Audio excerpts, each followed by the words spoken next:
আসসালামু আলাইকুম গাইজ, ভাই স্টিল থেকে আমি আসিফ হাসান আপনাদের মাঝে উপস্থিত হয়ে গেলাম সুন্দর একটা ডিজাইনের শোকেসের ভিডিও নিয়ে।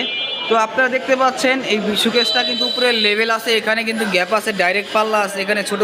আর দরজার ভিতরে কিন্তু অসংখ্য সুন্দর নকশা করে দেওয়া হয়েছে, দেখেন লাভ ডিজাইনের করে দেওয়া হয়েছে। আর তালা চাবিগুলো দেখেন সম্পূর্ণ কিন্তু একদম দামি হ্যান্ডেল, দামি তালা, ঠিক আছে। এই ডয়ার আছে, নিচে দুটো ওয়ার্ডরোব আছে, এখানে একটা পাল্লা সিস্টেম আছে। এই পাল্লাটার ভিতরে কিন্তু আপনার এখানে কিন্তু একটা নিচে একটা হ্যাঙ্গার আছে, এখানে ছোটো একটা ডয়ার আছে। আর এখানে কিন্তু একটা চূড়া পকেট আছে, ঠিক আছে, এখানে কিন্তু একটা চূড়া পকেট আছে। আর প্রত্যেকটার সাথে কিন্তু লক আছে, প্রত্যেকটা চূড়া পকেটে লক আছে কিন্তু।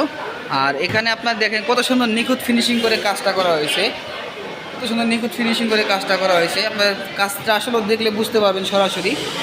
দেখেন কালার ফিনিশিং কত সুন্দর নিখুঁত ফিনিশিং করে কাজ করেছে। প্রত্যেকটা ওয়ার্ডরোবে কিন্তু অনেক স্পেস আছে, প্রত্যেকটা ওয়ার্ডরোবে কিন্তু অনেক